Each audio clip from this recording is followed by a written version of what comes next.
Holy crap. Oh, by the way, the camera's right there. And it's that little green dot. Okay. Right. Cool. Do you mind if I have my sunglasses on still? No, that's Because I cannot. That's totally fine. I'll be squinting. I'm at your vibe. Yeah, there you go. All right, Cool. What's up? All right. All right, guys. Welcome to another episode of Creative Cocktails. And so for the 12 people that are subscribed to this channel, I really appreciate you.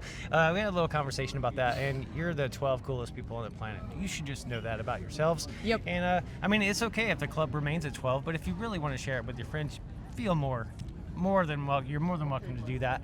But we are in the somewhat fabulous Las Vegas at the Rio. I'm in the old side. I'm in the non-renovated side, so I have a carpeted bathroom. That's really fun. So I'm here for another episode with this lady right here, and she will introduce herself in just a moment. So sit tight and let's go.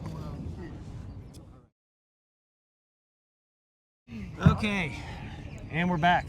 After that, like half-second little title thing. So, who Hi. are you? Who are you? Hi. Who are you? My name is Ivana Desancic, and I am a fine art photographer. Okay, that's cool. So fine art, not what I do, what she does. So where can they find you? Where can people find you? Instagram and Facebook and my website. Okay, what is your website? It's hard to spell, so we should Okay. link it. So I'll just put that in the description. It's ivanadesancic.com, so good luck with that. There you go. Okay. Well, all right. I was gonna Yeah. do like a pop quiz kind of thing. That would be kind of fun. But I really, the whole purpose behind this series is really just getting to know photographers, giving them an audience, to a small audience, an awesome audience, to share what they do and how they do it, what motivates them, and stories of all kinds of stories involved. So I guess the first question is, how long have you been in the photography genre? So I started, 2018, so 7 years Okay. approximately. Yeah. And by the way, she's blowing up. So we'll put that link in the description and stuff, to all those things, so you can see just how far she's blowing up. So when you got into photography, what got you there? Like, what made you want to start photography? I've actually always known that. Like, for me, there was like no other option. When I was 10 years old, I got my first phone that had like a 2-megapixel camera, and I was obsessed. I just started taking pictures of absolutely everything and everyone.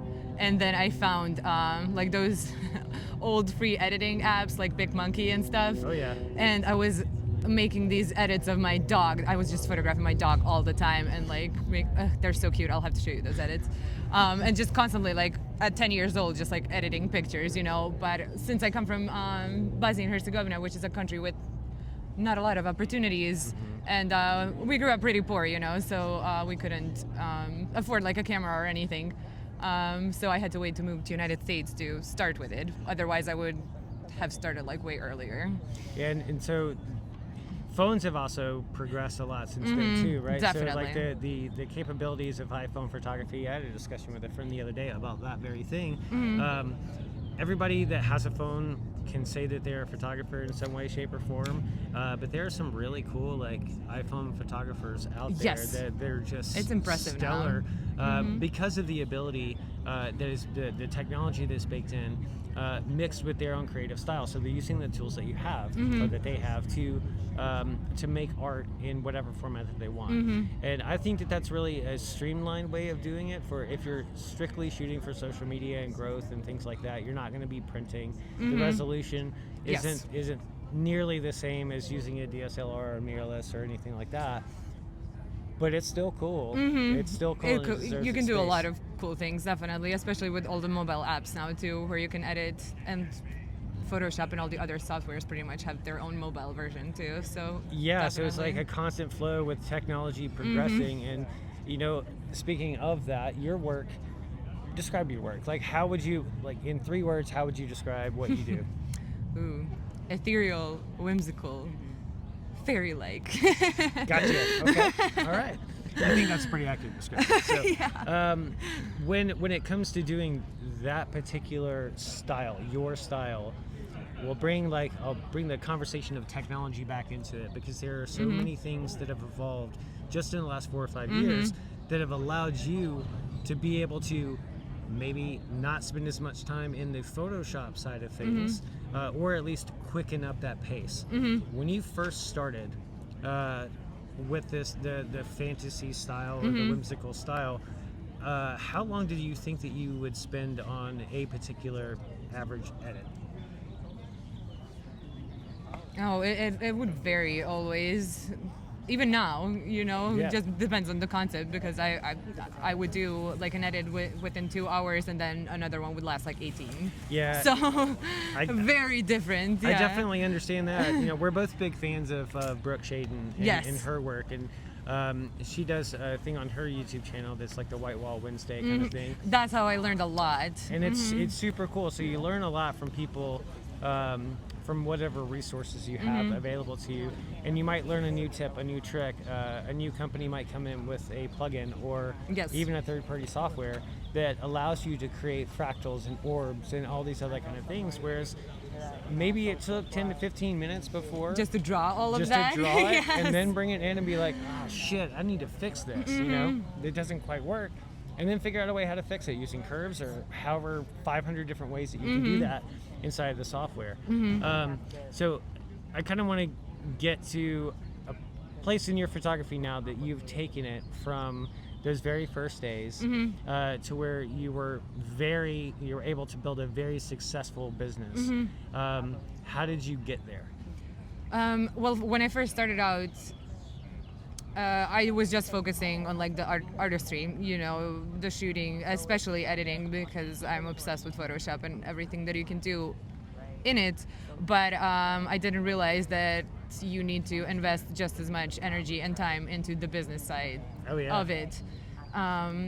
It's so real, because in those first few years, for example, I got an Adobe award, or like I work with Pro Photo, and like all of these are like amazing things that would like look on the outside like, oh my god, she's like making so much money or something. Well, in reality, like, I mean, yes, you get paid for the things, but it's not sustainable at all. You cannot live off of that, you know, unless it happens for like every single day for you, or like a weekly basis or whatever, For me, it definitely didn't. It just like, but I was wondering, like, why am I getting all of this recognition and it's still not my full-time job, And I feel like a lot of people struggle with that too.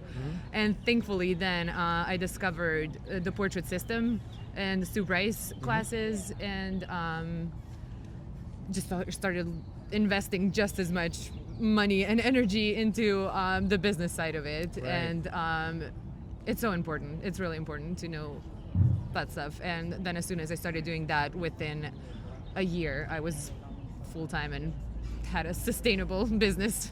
See, that's awesome, and I guess it really lays in the fact that, like, if you want to build a sustainable photography business, you have to spend the time on that. Unfortunately. And so talent doesn't automatically come with a paycheck, right? It So doesn't. that And would be fantastic. It rarely ever does, honestly. Right. So that would be a dream come true, but very hard, unfortunately. It's the same in like the music industry, right? Exactly. Like I've been to like in whatever art form there is, photography or fine art or whatever it may be, like fine art photography. Like, there is a really small chance that you're going to like make it, but there are some people that provide the education and the tools that give you the motivation, which I think is probably as equal as talent, because if you're super talented and you are not motivated to do it, then nothing ever happens, right? I mean, you could just create for yourself and get a day job. Exactly. And that's that is essentially what I do. Like, I have no aspirations to turn this into a business. However, I want to have the skill set and the knowledge to make it a possibility if I ever wanted to do that. Oh, I think you could totally do it. And just recognize things. I'm like, I don't. Oh, 100%. I don't want to grind this stuff. But I will say, like, seeing the development of the work, do you have? We've kind of the success was pretty immediate with the brand deals, and then learning the portrait system and doing that, you got success there. Can you tell me about a time where you've like absolutely failed at something, whether it was in an edit or on a shoot, or something that you had to overcome to keep that motivation?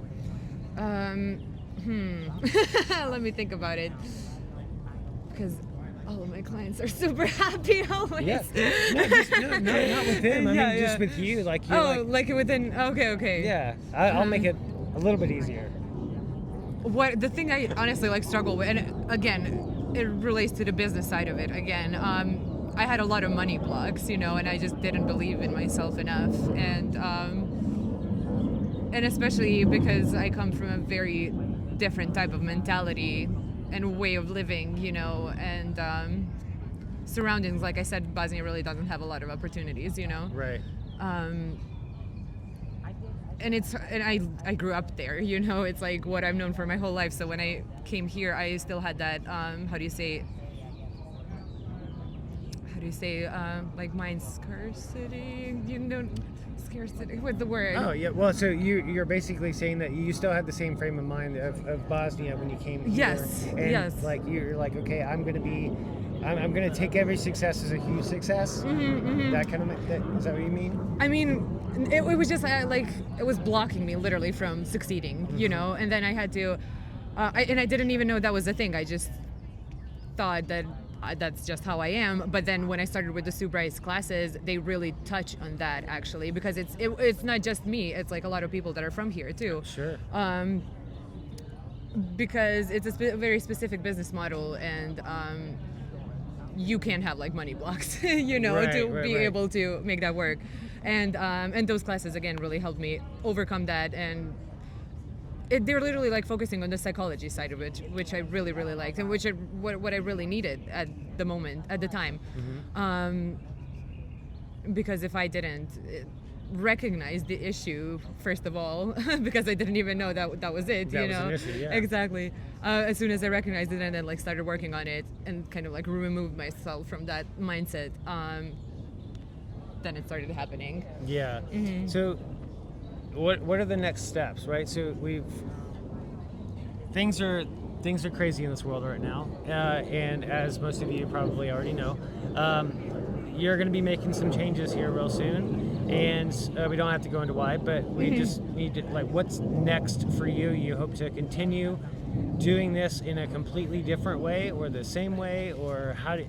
Oh, the same way. I couldn't ever do it any other way because it's me. Yeah. Okay. And especially when it comes to my magical work, because I don't know, I could never adjust it just to please someone or something or whatever, So definitely gonna keep doing the same thing, but in Europe.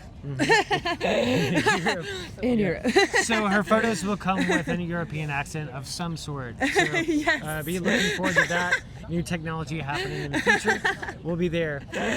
So before we wrap this up, is there anything that you want people to know about you or what you do, or? Yes, actually, because everybody since I started out have been telling me that I should start doing educational videos and educational content and everything, and I'm actually planning on doing that this that's awesome. summer. That's finally. Super cool. So yes, if you guys also like my work, then just follow me and then you'll see how I do it.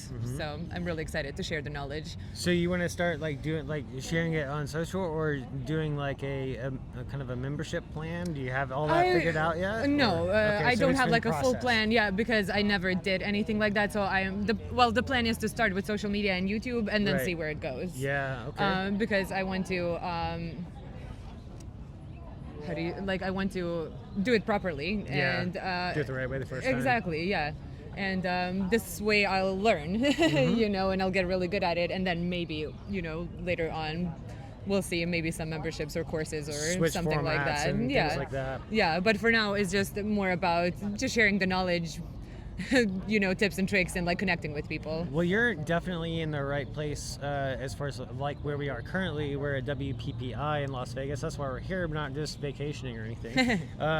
So the format for this is Wedding and Portrait Photographers International, and there's a class format, there's an expo, there's all kinds of things where kind of newer photographers, intermediate photographers, even advanced, can still learn something. But definitely geared towards the beginners, the questioners, the people that are seeking those answers. And it doesn't matter what side of this industry that you're in, you can go and speak or listen to professional wedding photographers speak about creativity or posing or whatever, and kind of bring it into your own work. Now, I have not ever been to one of these before, and to be honest, my whole side was starting with design and then moving into the photography thing. So a lot of the technical knowledge is up here. But when it comes to the posing with a dress or styling of the hair and stuff like that, first, you guys know, if you know me personally, I don't have any hair. So I don't know what to do with that, and I don't know what to do with my hands. But so trying to direct and pose, that is something you can learn from anybody in any particular genre of photography, except for maybe landscapes. You can't really move trees that much. So if you want to check out WPPI, there's website. I don't know if it's going to be in Vegas again next year. It was in Chicago before. It was? Yeah, like 4 or 5 years ago, I think, and they've been here at different resorts. Like, that's what people were telling me, and I was like, okay, cool. I wish it was still in Chicago. Me too. Because, well, you wouldn't have had to go anywhere. Exactly, that's you could have why. just gone home. But it would have been a much shorter flight for me. That's for Yes. sure. Would you recommend people come to check this event out as a new or intermediate photographer, and would you recommend somebody that's an advanced photographer to try this at least once? For the beginners and intermediate, definitely so much information about shooting, editing, incredible. But for the and I highly recommend for all levels, definitely. For the advanced photographers, I think it's more about connecting with people and vendors and all the things. Because it's my first time at WPPI too, and I was just talking about it too with another photographer, and we were commenting how it's amazing, like all great, but most of the classes are like focused on like beginning and like A general the topic. mid, yeah, kind of like mid, and we kind of wish that there was like a section for like super advanced things, you know, when it comes to I don't know. I know that they have the different tracks, or they have, I don't even know what they call them, but the special courses that's not just what we do like generally. with the summits and everything. So that's a whole different program too, isn't it? It's like the Portrait Project or something. I think don't so. know what it is. I'm not sure. Yeah. It's a whole other thing. That's a lot more money. So Yeah, I was and like, it's all I didn't on the do it. WPPI website, right? Yeah, all of that stuff is there, and my biggest takeaway, I agree with you. Like, I think the classes are definitely geared to people that are looking for inspiration or learning or trying to learn some technical knowledge. However, meeting other people, meeting other photographers, networking in a way, it's so important. In Asheville, folks, you know how important it is to build the community around something that you're trying to do. This right here is one of those things. Like, you come and you meet people and you create this little pocket of community. And I know from the Photoshop world side of things, I have what I know will be lifelong friendships that were birthed out of, a chance meeting at a Starbucks in the middle of a convention. And so if you're looking to network and you're looking for continual critique in a friendly way or an open way, it's a really good way to do that. So get out there, network, and however you can. Don't just try to sell yourself all the time, and try to learn to take criticism in a positive way from people that love you and care about you and want to see you succeed. That's the only way how you'll grow. Like, somebody's got to criticize your work. Yeah. They do. It's not always comfortable. And that's why I also recommend like getting into the competitions or doing things like Lindsay Adler's Learn Plus membership. I didn't enter the competition this year. I don't know why. I'm gonna do it next year, or this year actually. Oh my God, I got confused. I didn't enter it last year, and this year I will. But I got Lindsay Adler's Learn Plus, and within all the educational content that she is giving you, each month has a theme, and then you can do a shoot about it, and then you submit your images, and then she critiques them. Right. And I'm like, oh my God, I'm like, it's incredible. Like, it just brings your lighting on a whole other level. It makes you see so many more things and makes you realize what to look for. So that's why just definitely, guys, enter your pictures and have other people who have been in the industry for forever see them and criticize them, so you know what to work on. And the thing of it is too is that it's only advice. Right? Exactly. And it's because not, it is a medium, it's an art form that doesn't have to be. We're having a conversation 2 days ago about low key doesn't mean underexposed or whatever, but it could be low key or underexposed on purpose to evoke a certain mood or whatever else. And so if somebody, what Chris Knight was talking about today, oh my God, I love that he touched on that. Should we explain real quick? Do it. Yeah. Go for it. I mean, he kind of normalized it, which I really, really loved. Sometimes breaking the rules, in photography, because we have all of these rules, and yes, they're great, and you should learn them and absolutely follow them. But sometimes breaking them is what makes the image. Yeah. And actually, everything's very subjective. So. Yes, definitely. He just kind of and I love that he did that he normalized making, how do you say, having mistakes or making mistakes is fine, and sometimes that mistake is gonna lead you to create the most incredible image that you ever created, and potentially change your career, right? Exactly. In a good way, not kick you out of photography or anything. So it kind of, some big thing that they're saying here is intention. Every bit of a successful photo is going to start with intent. You have an intention to do a particular thing to get a particular result. Here is the goal of this shoot. You may not always feel that it was a success, and that's okay, because as long as you come away learning something, or you create an opportunity to do that for yourself, the hardest thing is to continue that motivation and keep the motivation to try again when you fail. So I'm here. I'll tell you to keep going, Same. And that's, so you guys, if you guys want us to look at your work or whatever, because, that's fine. I can give you my opinion on that. Just write down in the comments or whatever. I am not a professional photographer. I've been in the creative industry for a very long time, and I will give you real criticism, but it's going to come from a place of honesty and openness, and hopefully it would be received that way. And I hope that you guys would accept it that way. If you have any questions about photography in general, if you want me to do a video on any studio lighting or anything like that, if you see something in my work or somebody else's work, you're like, hey, how did this happen? I could probably do a photo deconstruction kind of video for you to help you along, if that's something that you want. I love those. I think that's what I want to do. You'll learn a lot, and that's very similar to the critiques. The difference is you can critique somebody else's work, but nobody's gonna be as connected to your piece of art more than you. And if somebody, that's where a lot of designers anyway get mad. They get upset. They get confused and discouraged because somebody said that, this line of text was a little bit too far to the right. Take it as a learning opportunity. Yeah, right? Exactly. I mean, it hurts the ego sometimes, definitely, but we can all use an ego check. Exactly, we can all use an ego check every once in a while. Oh my God, yeah. But so worth it, and and the people who are actually giving you, like you said, constructive criticism that actually want to help you will do it nicely, and you'll know. So there's no other way to react to it than to say, thank you, I'll definitely work on that, but oh, for sure. But if somebody is just bashing your work or whatever, then that's just rude.